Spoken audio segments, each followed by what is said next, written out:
You are being scammed, and not by just some hackers or some phishing emails. You are being scammed from the whole AI education industry. Right now, you're being told to learn Gen AI, learn prompt engineering, take some course on LangChain or agentic AI engineering, and probably learn how to call OpenAI API. And congratulations, you're now an AI engineer or so-called AI expert. And can I be honest with you? You are not even close to an AI engineer. Forget about expert AI engineering. And there are millions of people like you. So definitely you're not even in top 0.1%. You're not even in top 10% of this whole league. And look, I'm not judging you. When I started this career, I was exactly in the right space. I kind of completed a course. Then I went to an interviewer. An interviewer destroyed me in like 15 minutes. So I told him, man, I've completed a course. And then he told, completing courses does not mean anything. That day, I realized the entire path I've been following was designed to sell something, not to make me something. The people building the future of AI, they don't learn the way you have been told to learn AI. They don't think the way you have been told to think. And they have a system. I've spent over half a decade into this space to figure out the exact playbook to how to be in the league of 0.1% in AI engineering space. I was a broke teenager, but at age 13, I was working as a data scientist at a US-based firm. And we were working in building transformer-level architecture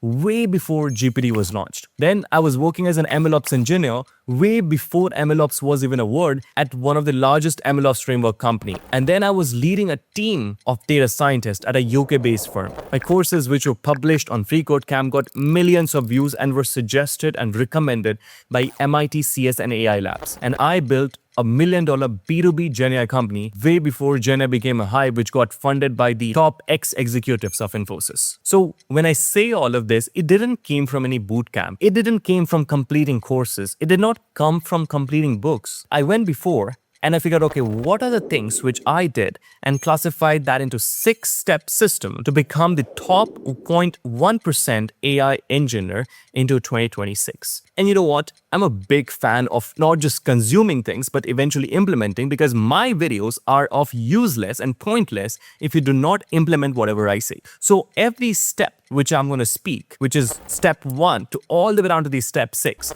you'll be having the worksheet to do in every step. So when you follow that worksheet, you eventually also will be implementing my advices and getting that advice into actionable steps as well. And you can download all those worksheets in the description box below. However, I suggest to watch the all video to get to know the crux of those worksheets. So let's get into step number 1. So let's get into step 1, the problem first thinking.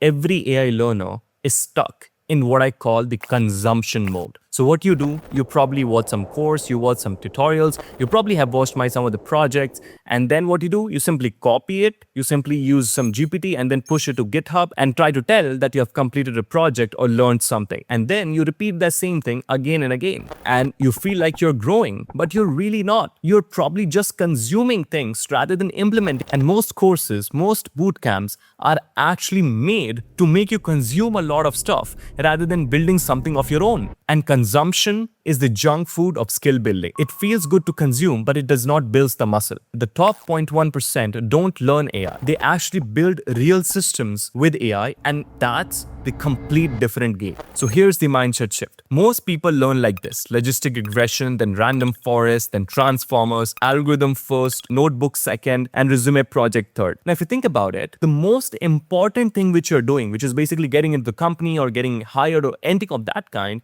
you're doing it at third place, which means you're learning something hoping that company will like it, and then you eventually go and apply to the company and company doesn't like it, which means the whole system is working on so-called hope. But I always used to think, can we eliminate this uncertainty and bring certainty into the space? So here's what top 1% would do. It is also in your worksheet, which you can fill it out. What you do your market intelligence. You simply go and list out 10 companies. Then what you do, you look at their hiring functions, which is out there across roles. You can take out 20 companies as well, I don't mind. Take out 10 to 20 companies across MLOps engineering, AI engineering, staff engineering, etc., etc., etc. Look at their hiring functions, give it to GPT and figure out, okay, what are the problems these companies are looking for in AI engineers to solve. These companies are clearly stating that what they're looking for, and because you're a beginner, you're just making something whatever the market has said at some point of time, and even listening to any YouTubers or anyone, and then you're trying to get there and hoping it to work. Absolutely not. Do your own market intelligence. Go down to LinkedIn, go down to Naukri, go down to any of those job platforms, go to Y Combinator, look at what startups are looking for, look at what Google is looking for, look at any company which you want to target, what kind of requirements they're looking for, and list out all those requirements, list out every single thing, problems, hiring functions, what they're looking for. And then what you can do is very simple. You spot the patterns. What is the most relevant skill which they're looking for? What are the most tech stack which they're looking for? Etc, etc, etc. And once you spot the mirror, what you do, you take out your honest mirror, level your understanding of what is your skill level in that case. Is it beginner or something? And then focus on those skills itself. Now here,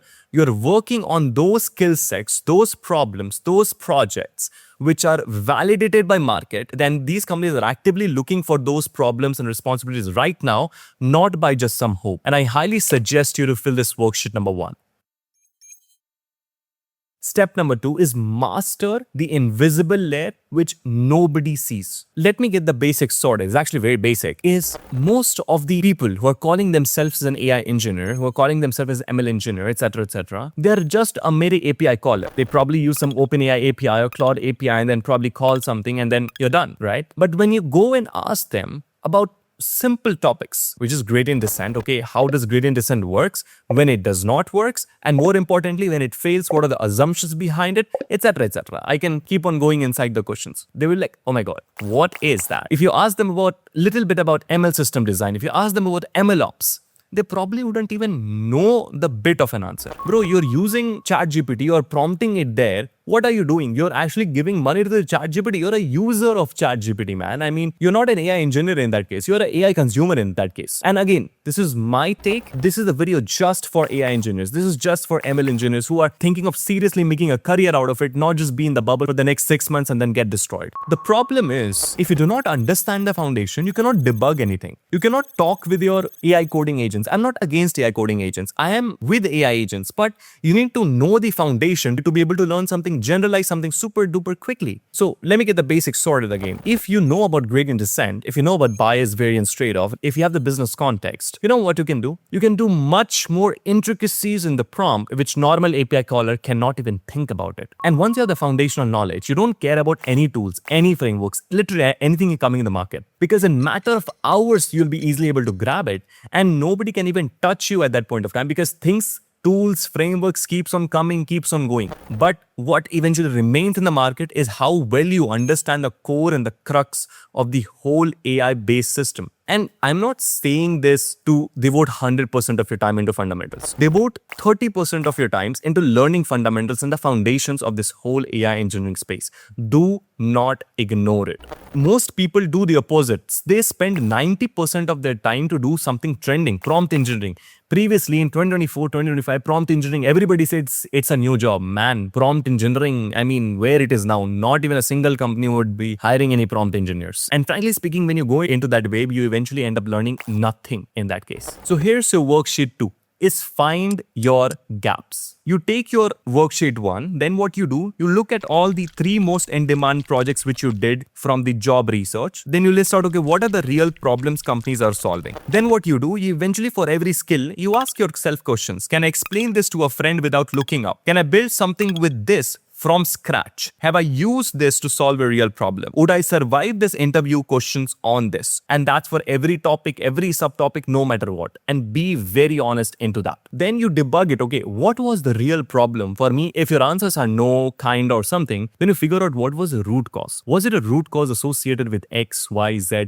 Fill out that worksheet and you'll eventually find out what is your gap. And then you'll also end up going to the crux of it that, okay, this was my root problem. I will never repeat the same thing again. Now, here's the step number 3. Become a system architect. And here's the hidden truth engineers never discover. The top 0.1% of AI engineers are really not the model architect or someone who are calling APIs or building models or anything of that kind. They're really, really amazing at architecting a system which works in real world and not just works, but also performs consistently. Think about what a real AI product actually needs. It's not just a model. It's data pipelines, feature engineering, model training, inference infrastructure, monitoring, feedback loops, evaluation, the entire chain. The gap between a Jupyter notebook and a production system serving real users, and that gap is where 0.1% of the people live. And I call this as a space of machine learning system design. I also have produced the part 1 of the machine learning system design course freely available on YouTube. Right now, there's a big wave of agentic AI where you have an LLM connected to tools, memory, workflows, and reasoning loops. A planning agent that selects tools, execute actions, updates memory, and returns a response. This is where the entire field is heading. And the engineers who understand how to architect the multi-agent system with MLOps understanding, they're already ahead of the 95% of the field. And here's the thing nobody wants to say, is if you're building an AI model, AI product, whatever it can be for a particular company, and why company is building for the customers, and why they're building it for them, so that company gets paid. Simple as that, company gets money. ML system design is a practice which eventually makes the ML from theoretical space, from an idea space, to something which is driving real revenue. And if you directly focus on the last part, which is, okay, this is what the ultimate aim is, and I will be an architect which actually helps AI products to really bring revenue into that company. That's where the 0.1% of the people live. When we started SBL, we were never used to think, okay, I will build this amazing conversation AI, amazing, sales agent, whatever. We always used to think, okay, how to build an AI that brings revenue. Simple as that. So here's the worksheet 3. It's a 90-day proof plan. You bring forward from worksheet 2, you define the proof of each gap, whatever you are building. For example, in machine learning, I've listed out, in MLOps, I've listed out. You define what proof I will have to consider it, I have done this. For example, I would be able to explain this into a 5-minute video. I would be able to explain this to somebody who's in class 5th. I would be able to build a project around it. I would be able to implement this from scratch. So for every gap, you do this. And then you build your whole calendar around it, your 90-day calendar, which is month 1, month 2, and month 3. So what should be your focus on month 1, what should be your focus on month 2, and what should be your focus on month 3. And here's the step number 4, the skill stack, which I have always spoke everywhere, is just imagine if you're just good at technical skills, you cannot go anywhere. And I'm very honest with you. You need to be having a combination of technical, communication, business understanding, how to be able to persuade, how to be able to explain something in simpler terms, etc., etc. And if you combine all of this into one single statement, you eventually become so good that nobody can replace you. Because at least into the world, there are very, very few percentage of people who actually have an amazing skill stack which they can actually show it. So worksheet 4 eventually will walk you through building that skill stack, figuring out what skill stack you eventually have and what are the skill stack which you eventually want to need. So you can go ahead and complete the worksheet 4 as well. And here's the step number 5, which is a bit non-technical, is your streak is coming, just wait. I will tell you my personal story. When I started my career, it took me 8 to 10 months eventually to get my first job, which paid me $20 for the 2 months of work. And then it took me 4 weeks after completing the first job to get a job which paid me over 2,45,000 rupees, which is over $2,500 per month as an intern just after 4 weeks of my first job. Have you noticed something? Your streak will come. Just be there. Most of the people don't wait for that. They eventually leave that streak as soon as possible. So wait for that thing to click. Stay in the game for the long term. I've been to this space for more than half of a decade now. And it's not just this streak comes one time.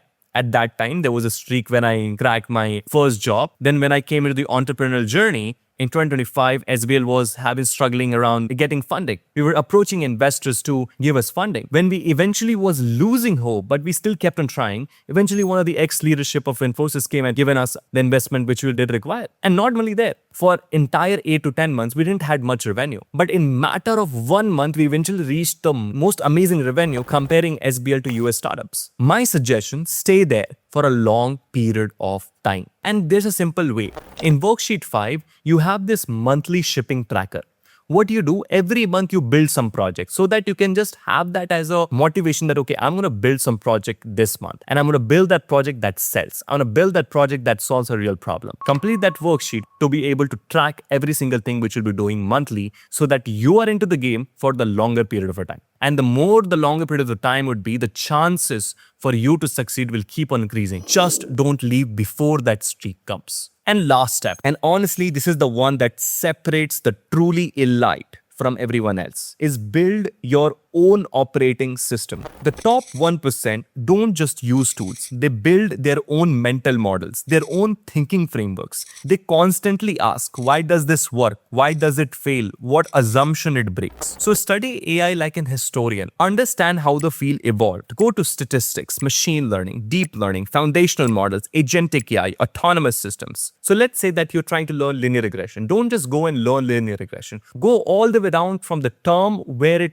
coined the linear, and then keep on progressing those papers until you eventually come to the framework eventually. See the patterns which researchers and scientists observe. So what it will eventually help you is not just, okay, this is how the algorithm is, but also see the patterns which this algorithm has erupted from. And by this, you'll be able to predict new approaches. You'll be able to instruct your AI to predict new approaches. You'll be able to instruct your models to predict new stuff. So I'll take one simple example. Why do you study calculus? Why do you study those mathematical concepts in school? Do we use it right now? Absolutely not. But why they're still in the curriculum, even all the modern curriculums? It's because it helps your brain to wire things up so that you can build your own thoughts, your own opinions, your own thought processes. So treat it like that. So when you combine your first principles thinking, systems thinking, skill stacking, distribution, and psychological insight, you stop just being an engineer, you become the top 0.1% AI engineer / architect. So worksheet 6 is your thinking framework. You will document your own mental models, is how you approach new problems, how you evaluate tools, how you decide what to build and what to skip. This will be your own personal operating system and something which you can also talk about it authoritatively into your interviews, in your solving new problems, in your projects. And this is what I call as a taste, which is going to be the new skill coming down the line. So I hope this all makes sense. From worksheet 1 to worksheet 6, after watching this video, complete that ASAP. Because when you complete those worksheets, you'll be having your own actionable steps. What to learn, how to learn, the way to learn, the 90-day plan, every single thing. So stop consuming even my videos and go ahead and implement whatever I've said in this video. Because as I say, my videos are pointless and useless if you do not implement whatever I've said. The whole things are in the description box below. I hope that this video is pretty valuable. I'll come back with a new video, new insight, and probably some of the new experiences.